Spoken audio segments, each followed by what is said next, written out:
Ұлы Абай шығармашылығына арналған маусымдық поэзия көркемсөз оқу байқауының жеңімпаздары анықталды. Тағылымды шара аймақ айнасына айналған Ақжайық телеарнасының ұйымдастыруымен Батыс Қазақстан облыстық тілдерді дамыту басқармасының қолдауымен өткізілді.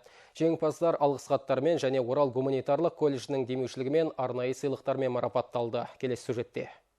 Мазмұнды байқауға облыстың әр аймағынан бас аяғы 57 үміткер қатысты. Өз өлкесінің үмітін арқалған жас таланттар Абай Құнанбаев пен өзге де ақындардың өлеңдерін мәнерлеп оқудан сынға түсті. Арнаның әлеуметтік желідегі ресми Instagram парақшасында Абай Құнанбаевтың 175 жылдығына арналған байқауға қатысамын хэштегімен бейнероликтер орналастырылды. Мемлекеттік тілде өткен додада қатысушылардың жас ерекшеліктеріне шектеу қойылмады.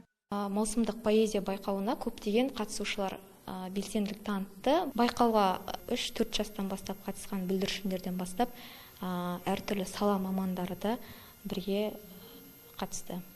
Карантин кезінде барлық қатысушыларға ынта жігерлерін байқадық қатысуға, онлайн байқауға.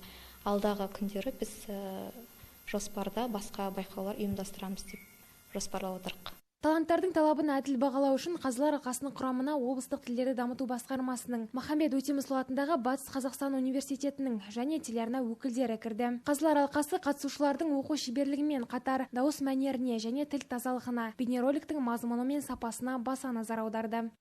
Ұлы ақынның шығармашылығына қызығушылық білдіріп отырған жастарға өте жоғары деңгейде мен қуанып отырмын және де алғыс айтқым келеді. Себебі әрбір қатысушы өздерінің бойындағы таланттарын кәсіби деңгейде болмаса да әуесқой түрде түсірсе де өздерінің шабыттары мен жырлағанынан көріп қуанып отырмыз. Әділ қазылар үшін кіл мықтыларды анықтау оңайға соқпады. Онлайн байқаудың қорытындысы бойынша Махамбет Өтемісов атындағы Батыс Қазақстан университетінің студенті Қазихан Тұрдыбек оқ бойы озық шығып жеңімпаз атанды.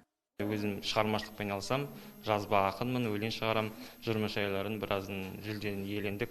Енді осы байқауда қатысудағы мақсат қырағы көрерменнің көңілінен шығу үшін осындай керемет ұлы Абай ақынның 175 жылдық қарсаңында өлеңіне жан бітіріп, соны халықтың көңілін ықыласынан шығып, оның ілтипатына бөлену, бұл мен үшін басты мақсат. Ал Назерке Кәкімжанованың сайыста бағы мен бабы қатар шауып, әлеуметтік желілерде ең көп лүпіл жинаса, Інжу Ержан репост жинаудан алдына жан бермеді. Айша Мирам ең кішкентай қатысушы аталымына ие болса, Лилназ Миржанованың жарияланымы көрермен көзайымына айналды. Жасым 7-де Абай атамыздың 175 жылдығына арналған байқауға мен үлкен үмітпен және қуана қатыстым. Бұл айнас менің сынарым. Мен Абай атамыздың өлеңдерін сүйіп, тыңдап, жаттап аламын.